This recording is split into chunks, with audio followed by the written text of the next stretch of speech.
जैसे किसी को धन का अभिमान होता है, विद्या का अभिमान, कुल का, बुद्धिमत्ता का, कई तरह का, लेकिन धन्य भाग है जिनको ये अभिमान आ जाए, हम श्री श्यामाजू के बल अभिमानी, श्यामाजू का अभिमान आ जाना, ये परम पावन अभिमान है, ये त्याज्य नहीं है। जैसे गोस्वामी जी कह रहे हैं, ये अभिमान भूल कर भी हमारे हृदय से कभी न जाए, ये भरा रहे कि सियाराम स्वामी और मैं उनका सेवक, अस अभिमान जाई जनि भूरे, मैं सेवक रघुपति पति मोरे, मैं सेवक रघुपति पति मोरे। हमारे माई श्यामाजू को अभिमान, ये अभिमान समस्त दोषों का नाश कर देता है, ये अभिमान उत्तम गति प्रदान करता है। इस अभिमान का फल क्या है? निरखत रहूं पलक नहीं बिसरूं। जैसे देहाभिमान में हम कभी शरीर का बैठकर चिंतन ध्यान करने की चेष्टा नहीं करते, हर क्षण स्वाभाविक चिंतन होता है, हर क्षण ये हमारे ध्यान में बसा रहता है तदात्म भाव से, मैं पुरुष हूं। देखो, शयन के बाद जब हम उठते हैं तो इस तदात्मका का फल देखो कि हमको ये नहीं सोचना पड़ता कि मैं स्त्री हूं कि पुरुष हूं, मैं कौन हूं, वो तत्काल अभिमान जागृत रहता है। ऐसे ही जब भागवती का अभिमान होता है, जागृत स्वप्न सुषुप्त स्फुरत में राधा पदाब्ज छटा, भजन करना थोड़ी पड़ता है। ऐसे अभिमान वाले के हृदय में हर समय तदात्म भाव से भजन होता रहता है, पर ये बहुत कृपा पात्र के हृदय में आता है।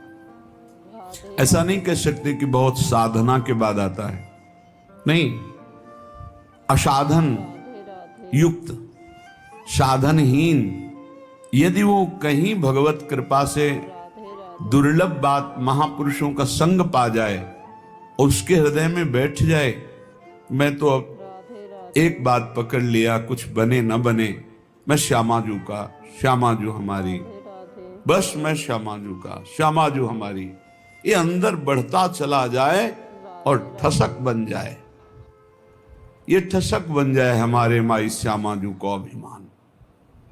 बहुत सुंदर, इसका तभी माना जाएगा कि आपके अंदर ये अभिमान आ गया है जब निरखत रहूं हर समय श्यामाजू लालजू, पलक नहीं बिसरूं, पलक झपकने के समय को भी इनका विस्मरण न हो, जैसे देह का। नयन निरूप लुभान अली माधुरी श्याम सुंदर की, ये सर्वस जीवन प्राण हमारे माई श्यामाजू को अभिमान। ये लाडली जू, लालजू की जीवन सर्वस्व प्राण है, और हम आश्रित जनों के प्रति अत्यंत वात्सल्य सिंधु उमड़ता रहता है, दासी वत्सला कर ही राधा। इसलिए इस कलिकाल में और कोई विशिष्ट साधन बन जाए बड़ा भाग्यशाली, पर हम प्रणाम करते हैं उसको। हमें हमारा साधन भी श्यामाजू हैं और हमारी साध्य भी श्यामाजू है। अगर साधन और साध्य श्यामाजू हैं तो असाधनों की सामर्थ्य नहीं कि प्रवेश कर सके, और जहां असाधनों का प्रवेश नहीं तो जीते जी वो जीवन मुक्त परम पद आनंद में है, उसे कोई परम पद और नहीं चाहिए। जो हर समय प्रिया प्रीतम को निरखता रहता है, हर समय उनके सुमिरन में रहता है, उनकी ठसक में रहता है, इससे बड़ा परम पद और क्या हो सकता है। इसलिए बहुत बढ़िया अवसर मिला है श्री श्यामा श्याम के हेतु की कृपा से, जो मानव देह की सार्थकता का स्वरूप है वो हमें मिल चुका है। श्रीधाम वृंदावन का आश्रय, रसिकों का संग, परोपकार की भावना, निरंतर नाम जप, ये सबसे ऊंची स्थिति में पहुंचा देगा। परोपकार की भावना और निरंतर नाम जप का अभ्यास, श्रीधाम वृंदावन का आश्रयवास, जो सौभाग्य मिले, इसी से बहुत अध्यात्म की ऊंचाई पर आप चढ़ जाएंगे। अन्य स्पर्श मत करो, अन्य साधन स्पर्श मत करो, इसी से आप आगे बढ़ जाओगे। सब साधनों का फलीभूत साधन है। जैसे नौ भक्ति में जो नवी भक्ति आत्मसमर्पण है, वही यहां कही गई है। यहां से प्रारंभ, हमारे माई श्यामाजू को अभिमान, हमारे माई श्यामाजू को राग। यहाँ पूर्ण आत्मसमर्पण है, पूर्ण प्रपत्ति है, पूर्ण शरणागति है। जहां आत्मसमर्पण हुआ तो पाई रस भक्ति गुड़ जुग जुग जग दुर्लभ भव इंद्रादि विधि। ये बड़े बड़े ईश्वर कोटि के लोगों को भी जो प्रेम लक्षणा भक्ति दुर्लभ है वृंदावन नित्य विहार रस की, वो राधा किशोरी के चरणों में आत्मसमर्पण करने से पाई रस भक्ति गुड़ जुग जुग जग दुर्लभ भव इंद्रादि विधि आगम अरु निगम पुराण अगोचर सहज माधुरी रूप निधि। ये आगमों में निगमों में पुराणों में जो अगोचर रूप माधुरी है, वो बहुत सावधानी पूर्वक अपने अहम को केवल श्री जी के चरणों में समर्पित करना है। श्रीपाद प्रबोधानंद जी महाराज कह रहे हैं, वृंदावनस्य महिमा न ही मादृश गोचर बबंद स्वगुणैर दिव्यैर यत् श्रीमत् पुरुषोत्तमम। मैं कैसे महामहिम वृंदावन की महिमा का वर्णन करूं, पार नहीं पा रहा हूं, अगोचर महिमा है। ये पुरुषोत्तम प्रभु श्री कृष्ण को और लाडली जी को अपने अधीन किए हुए है, इसकी कितनी महिमा वर्णन करूं। जो अखिल कोटि ब्रह्मांड नायक परम पुरुष प्रभु श्री कृष्ण और उनके हृदय का मूर्तिमान प्रेम प्रियाजू इनको अधीन किए हुए हैं, फिर कैसे वर्णन करूं। वृंदावन की महिमा वर्णन करने में बड़े बड़े महापुरुष कंपायमान हो जाते हैं, प्रेम शिथिल हो जाते हैं, क्योंकि एक शोभा हो तो देखकर वर्णन करे, प्रतिपल नवम नवम शोभा।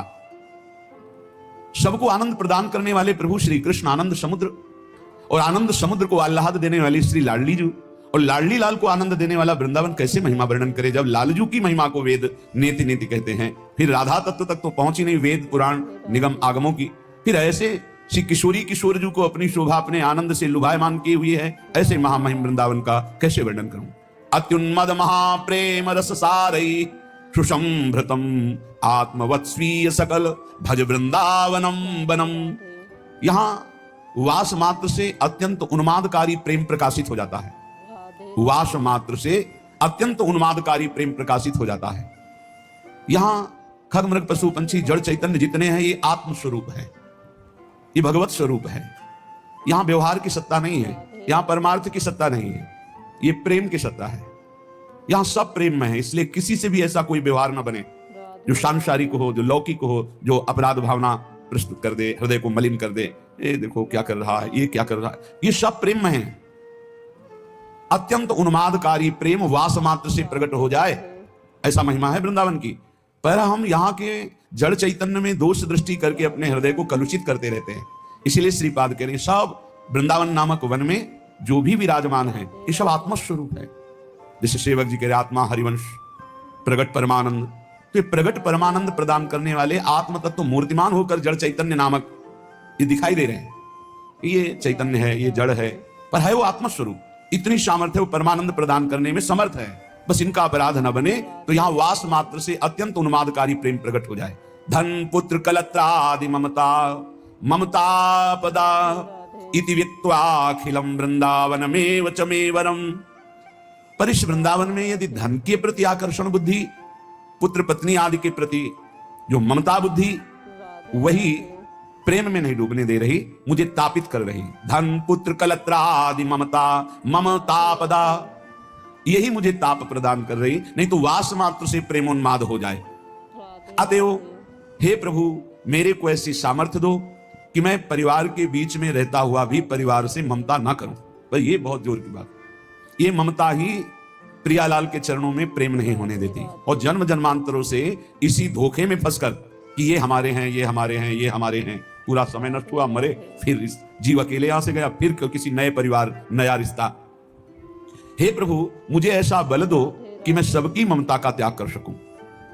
ये श्री वृंदावन में विराजमान रास रासेश्वर रास रासेश्वरी युगल सरकार से हमारा जो प्रेम नहीं हो रहा, उसका कारण है देह ममता, पुत्र ममता, पत्नी ममता, सुहृद परिवार ममता। अब जितना आपको समय नष्ट करना है इसमें कर लो, अगर सार्थक करना है तो जल्दी से जल्दी इस ममता को प्रियालाल के चरणों में समर्पित कर दो।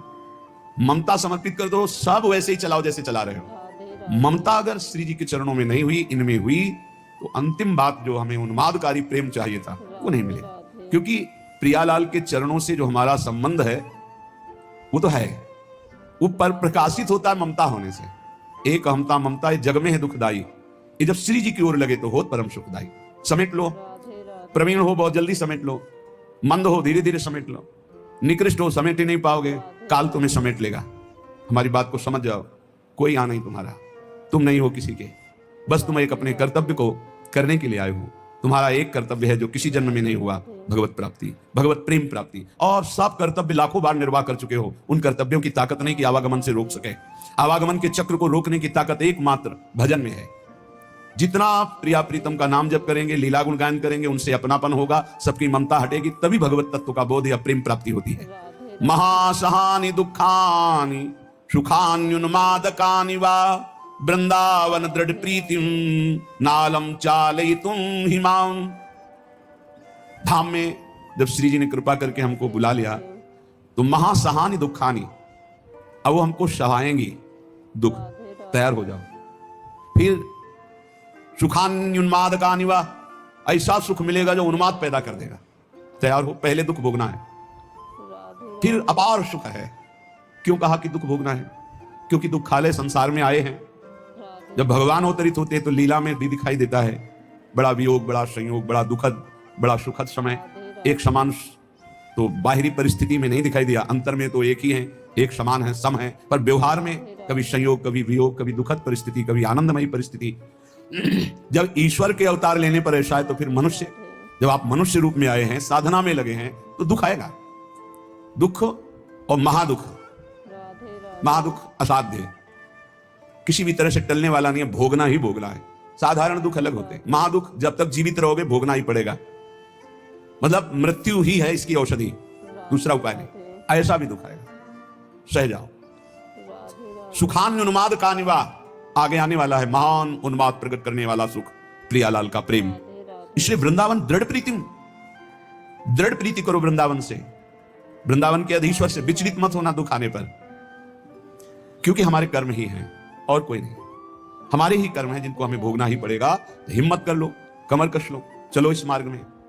जैसे अभी आपको कोई दुख नहीं, कोई परिस्थिति बिगड़ी नहीं, बड़े आनंद से समय कट रहा है, बिल्कुल होश में हो जाओ, आगे आने वाला समय है।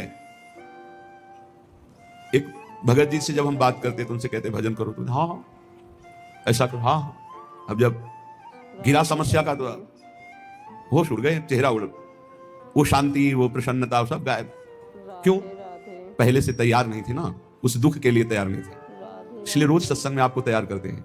कोई असाध्य रोग हो सकता है, कोई घटना घट सकती है, कोई परिस्थिति बिगड़ सकती है, जहां से तुम्हें सुख मिल रहा है वो बंद हो सकता है, जो तुम्हें प्यार करते हो हट सकते हैं, जो तुम्हें अपना मानते हो तुम्हें छोड़ सकते हैं।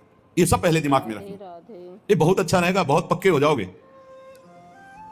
जब घर से निकले तो जन्मभूमि से थोड़ा ही निकले थे कि मन ने डरवा दिया, भोजन कहां करोगे, कौन देगा भोजन?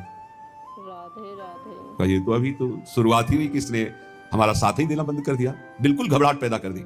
कहां रहोगे, कौन तुम्हारा पालन पोषण करेगा, कौन तुम्हारी रक्षा? इतने प्रश्न उठा दिए पर कदम नहीं रुका, खड़े नहीं हुए, भागे। कहीं कोई जग न जाए, कहीं कोई देख न ले, तो भागते गए और उत्तर देते गए मन को, प्रभु जहां जैसे रखेंगे वैसे रहूंगा, प्रभु भूखे रखेंगे तो भूखा रहूंगा, प्रभु अगर पिटवाएंगे तो पिट लूंगा, प्रभु मरवा डालेंगे तो मर जाऊंगा, कदम पीछे नहीं लौटाऊंगा। पता नहीं पूर्व का कुछ होगा ऐसा। वही शब्द पूरे जीवन भर उत्तर देता रहा इस मन को। जब इसने पछाड़ मारने की कोशिश की तब उसको वही उत्तर नहीं, तो कदम आगे बढ़ते चले गए। महासहानि दुखानि सुखान्युन्मादकानि वा। अब कोई दुख नहीं है। क्यों? जैसे अपनी घर आ जाए और पता चले गाड़ी बिगड़ गई तो सुख होगा इस बात का कि गाड़ी को तो बिगड़ना ही था, पर घर आके बिगड़ी ये बहुत हुआ। अच्छा, अगर कहीं रास्ते में बिगड़ जाती तो गड़बड़ हो जाता, फिर पता नहीं अंधेरा हो जाता और हम अपने घर तक नहीं पहुंच पाते। लेकिन कृपा ये हुई कि जब घर दिखाई दिया कि आ गया तो गाड़ी बिगड़ गई तो कोई परेशानी नहीं हुई, अपनी अटैची उतारी, अपने घर आ गए।